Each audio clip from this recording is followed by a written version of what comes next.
So I know the end to cut, and then when it's good it goes. Okay, well, there you go. We're lining up. What do you think? Yeah. Anything hitting you right away in the chops?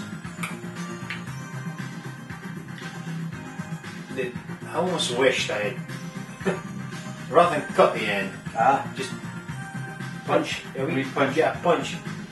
Easy Because draw. the draw it isn't easy, but perhaps maybe a wee bit more resistance having lit the thing might have been more pleasing.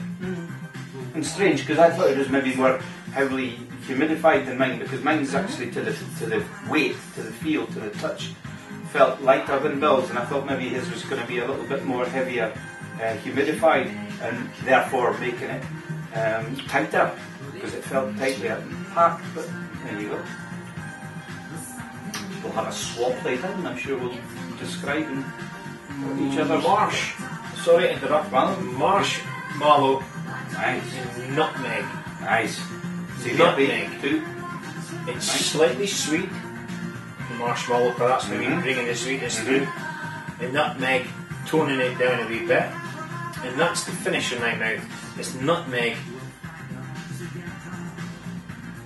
Feel like it's a spice nutmeg, is it? It's a spice. But again, we'll speak of spice being stuff that blows your head off in a curry, but the nutmeg is a subtle one. And it's got its place in the spice range. I think this one's just Sweet spice. nutmeg in a stick. Okay. Well, what we will do is we will actually take a wee pause here. We'll be introducing Mr. Pause later on, perhaps if he fancies a wee cigar again. But we'll come back to you very soon. Yeah, just give us a few minutes just to get our head down maybe the flavours that are in here that we're probably not picking out instantly, which is expected to. So, a wee break. Pause. I've got to do it, guys. Well, Bill's just taking a wee breather, and I just thought I'd let you see how my cigar's developing. And I'm now into an inch of it, and the ash is holding on perfectly well, as you can maybe or maybe not see. Hopefully you can. The light's actually a wee bit more behind us today, but there you go. Beautiful ash. Slightly bitter, sour perhaps. Beautiful. He's on his way back though.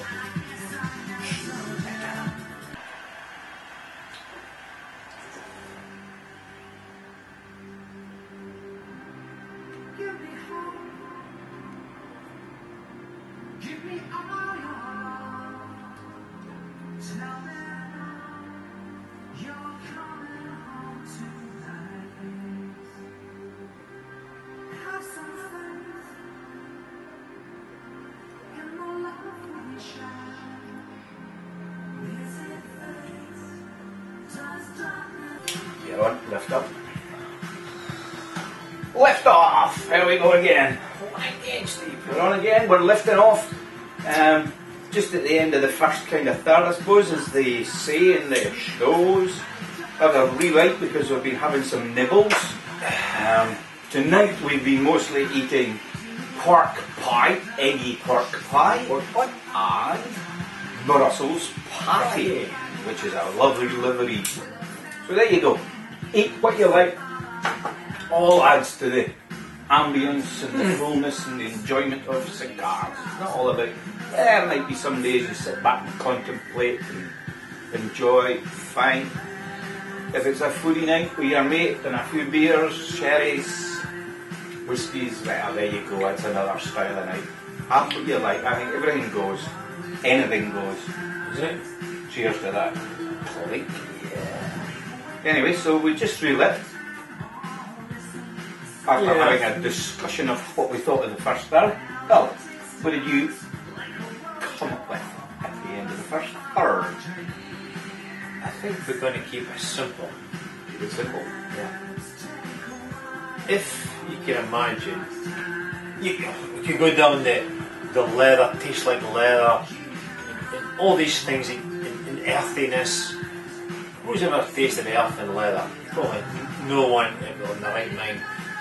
Who knows? You might get an old shoe if you're that hungry, but I'm not that hungry, right? We've got some pork pie.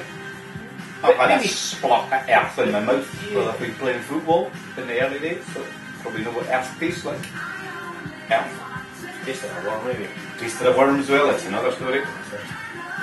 So the simple thing is, I'm sure most people have tasted milk Jews. Most people have tasted butterscotch. Excuse me. Sorry. While I die. Butterscotch or pie. And most people have tasted nutmeg.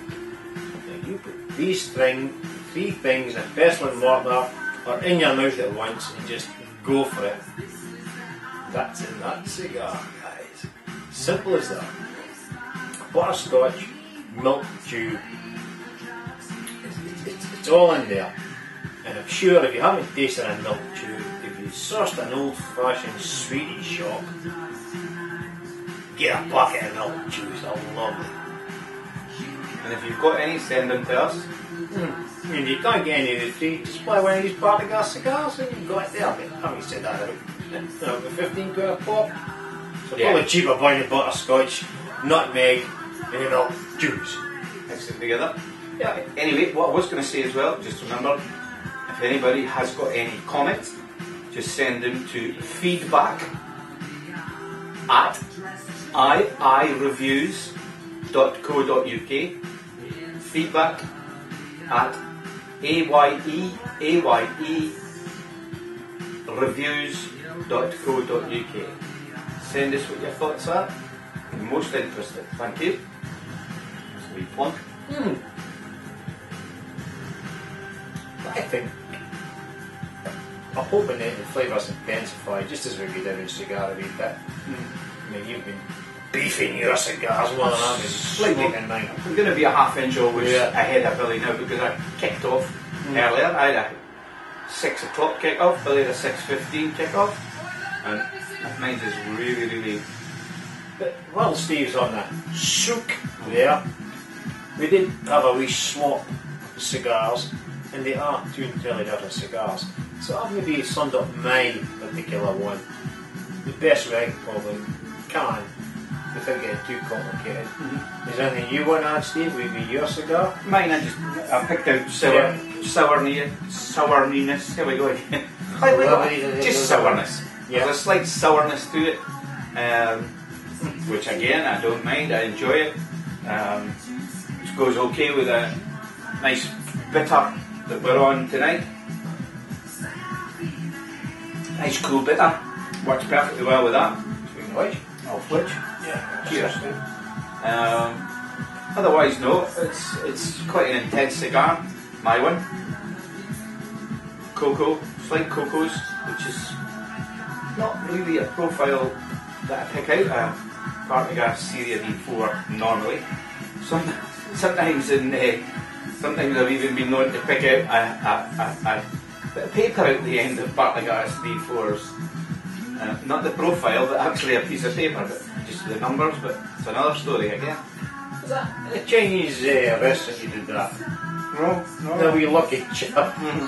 It wouldn't have been so bad then if I'd done that. Can you believe that was actually a cigar? Can you see? That was a cigar that I bought in the Partagas factory in Havana. Bought 3 to sample, bought a box.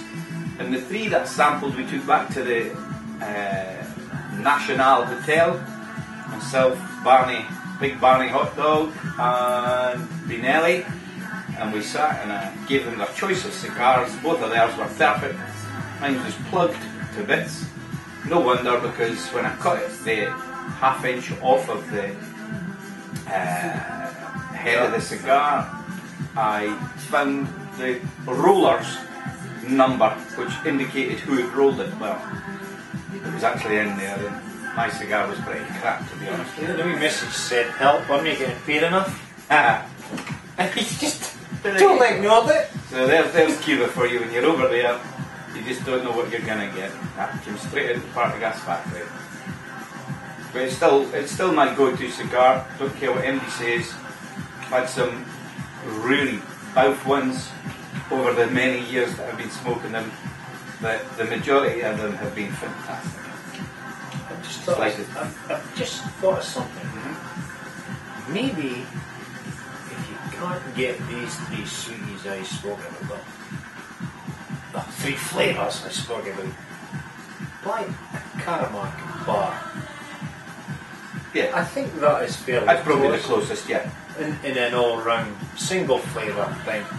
Karamak chocolate bar. I can't remember who manufactured them, but you still get them if you search hard enough. And they get them probably in the supermarkets, but the old-fashioned sweetie shops, I'm sure you guys will. years ago it was Macintosh. Yeah, was it Macintosh Karamak chocolate bar? It is now, you know. But no, this is bitter chocolate, sour, nice profiles, deep, intense flavours, not full-bodied, medium-bodied. This particular one is coming down to about half an inch left before I hit to the band. Not a lot more to see at the moment. No, I think perhaps we'll give it an out of 10, And and we'll come back. See you soon. iireviews.co.uk.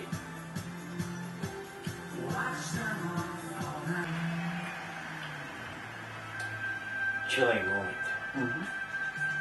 We've had a long pause. Long pause. Yeah.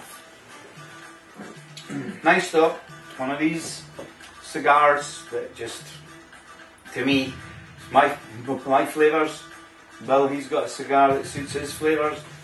As we've said before, just kind of keep it out your chops when they're that good. Yeah. The magic of Partagas Series D is that you're never sure what you're going to get. Because I'll say, the only consistency I've found with these things is that I had one on Saturday. This is Wednesday, by the way, the same week.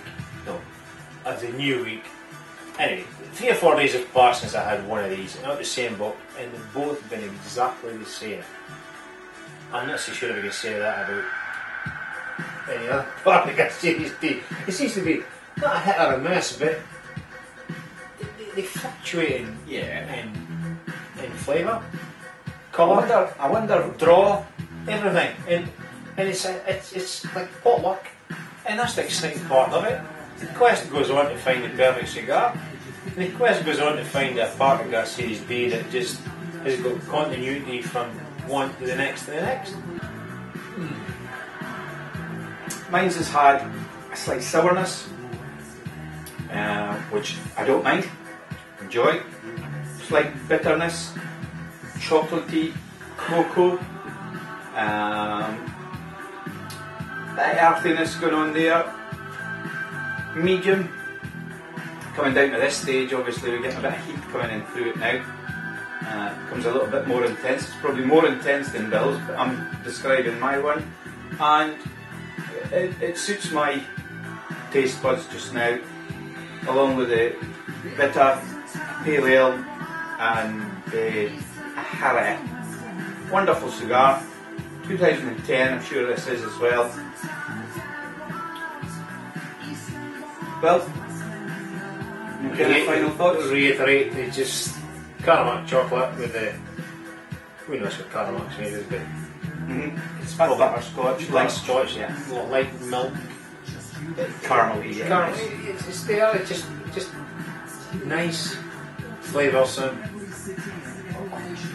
cigar. I would score this one, this particular one, I'd give it 90, 91.